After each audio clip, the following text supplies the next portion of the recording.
Clemson's going to be heavily favored against Virginia Tech after this Pitt game in which they're heavily favored. I haven't checked the line, but I got to think it's 4 touchdowns, something in that range. Pitt just trounced to Virginia Tech last week as the Hokies were missing a number of players. So basically, as I understand it, and maybe you can sort this out with me, because I looked at the ACC website, and I got to think any Clemson fans not too concerned with it because you sweep the games, you're in the championship game. But if Clemson loses a game, that would be 2 conference losses. Miami only has 1. So if they drop one of the final 2, then that puts them out of the ACC championship game. That would seem logical to me, but it was explained to me the other day that Miami, to try to make up the games, to have played enough games, would have to play on the weekend of the championship game. Therefore, they don't qualify. Yeah, I'm like you. I'd have to dig into the numbers of that. I don't know how. I know Miami's game last weekend was postponed. I don't remember how many they've had postponed. I'm not sure about that though. I think if Clemson drops another one, they're in trouble. Regardless of, the wording's weird where as far as the tiebreaker and stuff with the ACC, it's something about you have to play in a number of games of the average number of games of all teams played. It's weird. I have to go and look at all the games, but that's what I was trying to figure out. And that's what I did figure out, is that I was trying to see where obviously Notre Dame and Clemson will go to the championship game. It's almost assured. There would have to be something strange happen, but hey, that's what we do here at my channel, is we concoct situations and try to figure out, okay, does somebody else have a path? Well, Miami would have the easiest path, but it's still not easy. So what I thought was pretty easy to see is that Miami's got 1 loss, Clemson's got a loss. Obviously, Clemson wins the tiebreaker head-to-head, but if they drop a second game, well, Miami's got a better winning percentage, so they would go with 1 loss to the ACC championship game.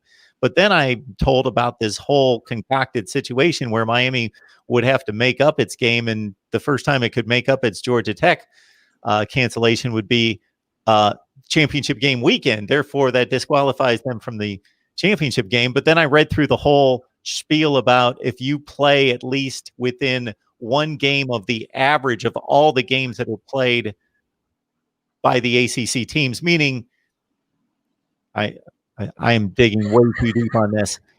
Miami coming into this weekend, this is the last thing I'll say about this. Miami coming into this weekend was 6-1 in the ACC. Therefore, they played 7 games in the ACC. I added it up, Jason. The average team in the ACC has played 7.35 games. Therefore, as long as Miami can stay within a game of the average, they qualify for the ACC championship. So correct. The head-to-head would factor in then. Yeah, so that basically tells me if Clemson drops a game, the loss column would factor in then. Yeah, that basically if Clemson drops a game, then Miami gets to the championship. Correct. All right, enough of that. So what are you seeing out of this football team? And with 2 weeks left, Pitt and Florida State, that's it, or not Florida State, but Pitt and Virginia Tech, unless they somehow would find a date for Florida State, that's it to the ACC championship game. So, Jason, my question to you is, what do you want to see out of your team the last few weeks to get ready for a rematch against Notre Dame? First of all, I don't expect that Florida State game to be made up. But as far as this game coming up this week, this Pitt defense is playing pretty good. They're very good against the run. They allow like 2.5 yards per carry. And Clemson's had problems running the ball all season long, especially on the interior. That's what I want to see. I want to see this Clemson team come out and run the football. Because if they cannot run the football better than what they have done up to this point in the season, they're not going to meet all their goals they had set forth at the beginning of the season. You've got to be able to run the football. They've not been able to do it. And I want to see this team start running the football some this weekend. Pitt's kind of a strange team. They had one of the better yards per play defenses in the country last year and led the nation in sacks.